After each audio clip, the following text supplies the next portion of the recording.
बिस्मिल्लाहिर्रहमानिर्रहीम। तो अब हम पढ़ने जा रहे हैं सेलुलर स्ट्रक्चर्स के बारे में। ये चैप्टर नंबर 4 है, सेल्स एंड टिश्यू। असल में मैं जो अब वीडियोस बनाने जा रहा हूँ वो मैं एक एक टॉपिक की बनाऊँगा। इससे आपको समझने में भी आसानी होगी और ये वीडियोस भी शॉर्ट बनेंगी और इनको अपलोड करना भी मेरे लिए इजी होगा। और आपको शॉर्ट वीडियोस में आप एक एक करके इन सारी चीज़ों को कर सकते हैं। ठीक है, अगर आप बोलेंगे तो मैं इनके नोट्स भी आपको बना के दे सकता हूं कि मैं बिल्कुल शॉर्ट बनाऊं जिसमें हर चीज़ डिटेल जिस प्रेजेंट हो। मैं आपको ऐसे नोट्स बना के दे दूं तो आप वो भी मेरे से ले सकते हैं। अगर आप इंटरेस्टेड हैं तो वो भी मैं थोड़ी सी मेहनत आपके लिए कर दूंगा। मैं भी मेरे पास कहीं पड़े हों जो मैं आपके साथ शेयर कर सकता हूं, तो उसके लिए भी मुझे आप कमेंट में बता दें अगर आपको चाहिए। बाकी मेरे चैनल को ज़रूर सब्सक्राइब करें ताकि आपका फ़ायदा हो और साथ में मेरा भी फ़ायदा हो और मुझे भी मोटिवेशन मिले, ताकि मैं फुल 9 से लेके FSC तक जो भी आपकी बायो है उसका टोटल सिलेबस जो है उसको अपलोड कर पाऊँ। तो स्टार्ट करते हैं जी। Cellular structures and functions. Cell के कौन कौन से स्ट्रक्चर्स हैं और उनका क्या फंक्शन है, वो क्या काम करते हैं। ठीक है, अच्छा, वी आर वेरी फेमिलियर, हम इस बात को बड़ी अच्छे से जानते हैं with the basic organisation of a eukaryotic cell, कि यूकैरियोटिक सेल की जो बेसिक ऑर्गेनाइजेशन है वो हम जानते हैं। ठीक है, हम ऑर्गेनाइजेशन में पढ़ चुके हैं कि उनके पास न्यूक्लियस होता है और प्रोकैरियोट के पास न्यूक्लियस नहीं होता। Here we will get some detail learning about cellular structures and function। यहाँ पे हम सेल के स्ट्रक्चर और फंक्शन के बारे में पढ़ेंगे। सिंपल बात होगी, फंक्शन वो क्या काम करता है, जो भी स्ट्रक्चर है उसका क्या अहमियत है, स्ट्रक्चर वो कैसा नज़र आता है, उसकी क्या शेप वगैरह। A cell is made by assemblage of organelles. जो सेल एक है ना, उसके अंदर मज़ीद छोटे छोटे हिस्से होते हैं, उनको हम ऑर्गेनेलीज का नाम देते हैं। जैसे ऑर्गन है ना, उसी तरह छोटू सा ऑर्गन जो होगा ना उसको ऑर्गेनेली बोल देंगे। There are some structures in the cell they are not organelles. कुछ स्ट्रक्चर ऐसे हैं जो ऑर्गेनेलीज नहीं हैं।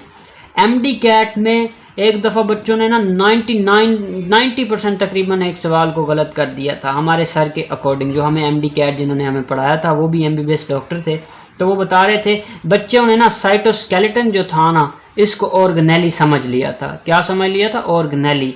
बट इसको हम ऑर्गेनेली नहीं समझते। ठीक हो गया, साइटोस्केलेटन को ऑर्गेनेली नहीं समझते।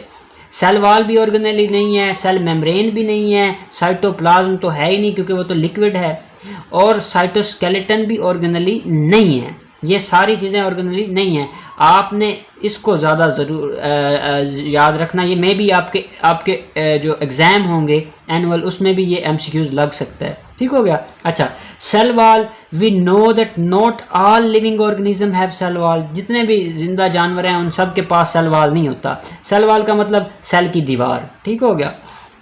सेल मेम्ब्रेन, सेल की झिल्ली।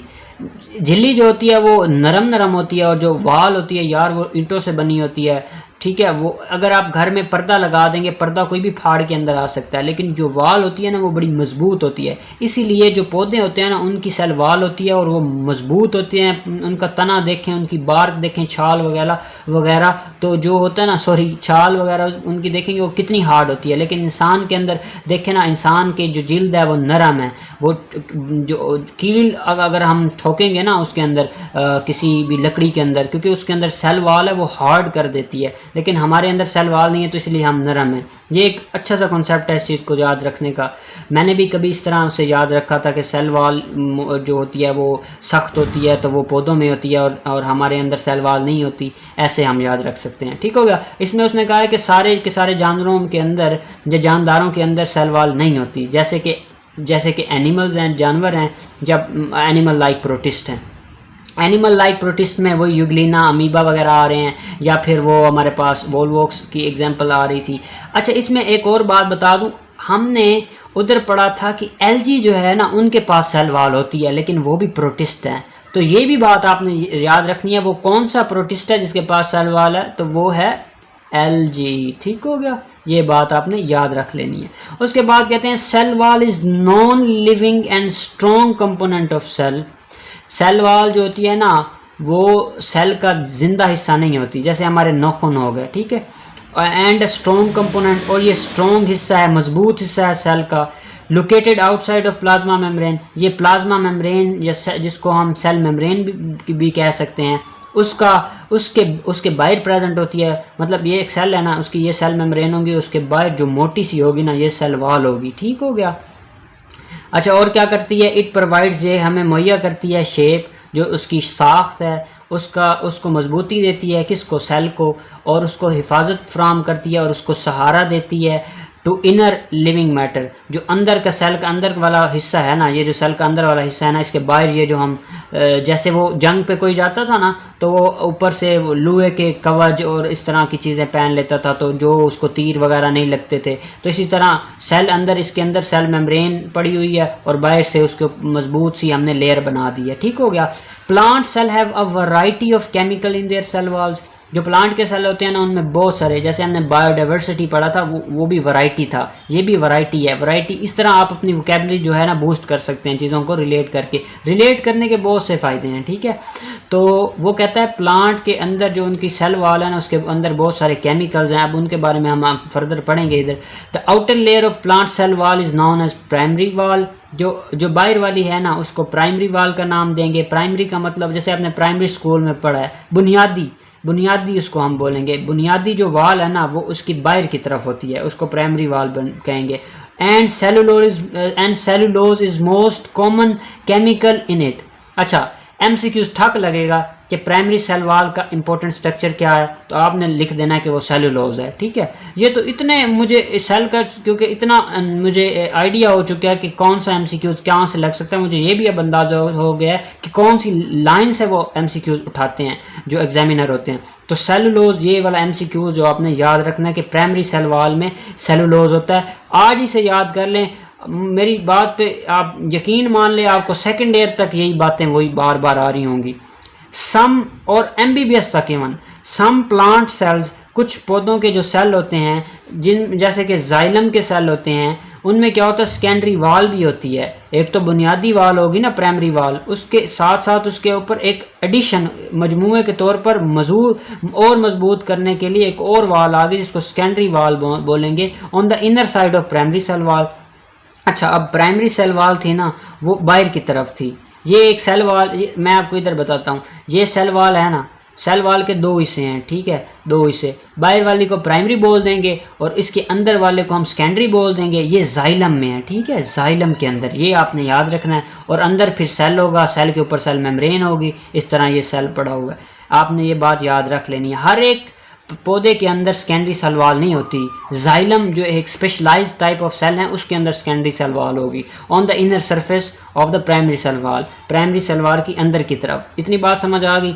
उसके बाद कहता है इट इज़ मच थिकर, जो सेकेंडरी वाल है वो ज़्यादा मोटी होती है। एंड कंटेन लिग्निन अब क्या चीज़ है? सेलुलोज के बारे में मैंने तो आपको बता दिया था कि वो ग्लाइकोसिडिक बॉन्ड होते हैं आपस में, और आपस में वो जो होते हैं ना, ग्लूकोज के मॉलिक्यूल्स आपस में पड़े होते हैं। इस तरह का सेलुलोज का स्ट्रक्चर होता है। लिग्निन क्या है? लिग्निन भी एक किसी तरह का ऑर्गेनिक मॉलिक्यूल है। इसका बेसिकली काम क्या होता है? ये जहाँ पे प्रेजेंट होता है ना, इस तरह बाहर से प्राइमरी सेल वाल अंदर इस तरह पड़ा होता है, और बाहर वाली जो होती है ना, वो पानी को नहीं गुजरने देती। ठीक है, और ये जो होता है ना, पानी की ट्रांसपोर्टेशन इधर उधर करता रहता है, जो लिग्निन होता है। ये इसके मैंने एक एक्स्ट्रा बात आपको बताई है, याद रखनी है तो रखें, नहीं तो ना रखें, बाद में तो आपको पता चल ही जाएगा। There are pores in the cell wall, cell wall के अंदर पोर्स होते हैं एडजेसेंट सेल, साथ वाले सेल के साथ, through which their cytoplasm is connected, जिसके जरिए उसका साइटोप्लाज्म कनेक्टेड होता है। These pores are called plasmodesmata, और इन पोर्स को हम प्लाज्मोडेस्माटा का नाम देते हैं। अब इसका क्या मतलब हो गया? ये है ना एक प्लांट का सेल, और ये है एक दूसरे प्लांट, ये एक दूसरा सेल है। ठीक है, ऐसे होगा। ये एक तीसरा यहाँ पे मैं सेल बना रहा हूँ। ठीक हो गया। इस तरह जो है ना सेल पड़े होंगे आपस में ना, ये एक चौथा सेल है भाई, इस तरह सेल पड़े होंगे। अब क्या होगा?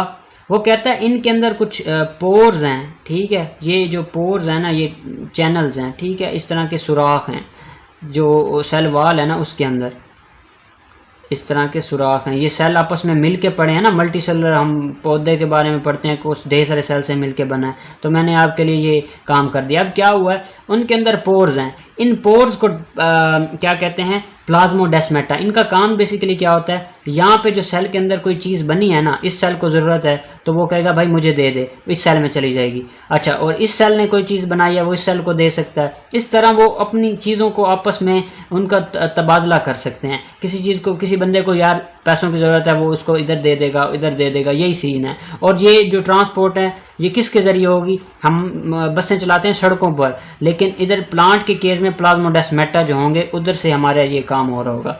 अच्छा, उसके बाद हम कहते हैं fungi and many protist. Fungi और बहुत सारे जो प्रोटिस्ट हैं, प्रोटिस्ट का आपको पता है ना यार, किंगडम प्रोटिस्टा में मैंने कितनी दफ़ा आपको बता दिए हैं, सिंपल मल्टीसेलुलर होंगे या फिर यूनिसेलुलर यूकैरियोटिक होंगे।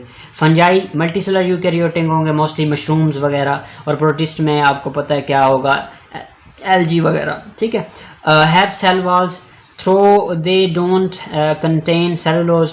वो कहता है प्रोटिस्ट और फंजाई जो है ना उनकी भी सेल वॉल होती है, ठीक है, लेकिन उनके अंदर सेलुलोज नहीं होता, एक्सेप्ट एलजी। एलजी जो है ना उसके अंदर सेलुलोज जो है ना जैसी सेल वॉल होगी जैसे पौधों की है।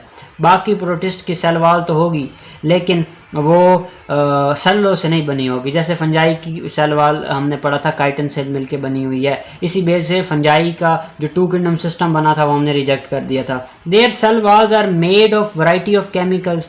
इनकी जो सेल वॉल हैं वो मुख्तलिफ और केमिकल से मिलके बनी है। जैसे काइटन है वो प्रेजेंट होता है फंजाई के अंदर, मैंने आपको बता दिया। Prokaryote have cell wall composed of peptidoglycan. Prokaryotes कौन से हैं? जिनके अंदर न्यूक्लियस नहीं होता, जिनके सेल्स के अंदर, और वो बैक्टीरिया होता है, ठीक है। That is a complex of amino acid and sugar. वो अमाइनो एसिड और शुगर का मजमूआ। शुगर क्या होती हैं? कार्बोहाइड्रेट्स होते हैं, ठीक है। ये हो गई, ये मैंने आपको पढ़ा दिया। नेक्स्ट में हम नेक्स्ट पढ़ेंगे सेल मेम्ब्रेन के बारे में। Okay, thank you.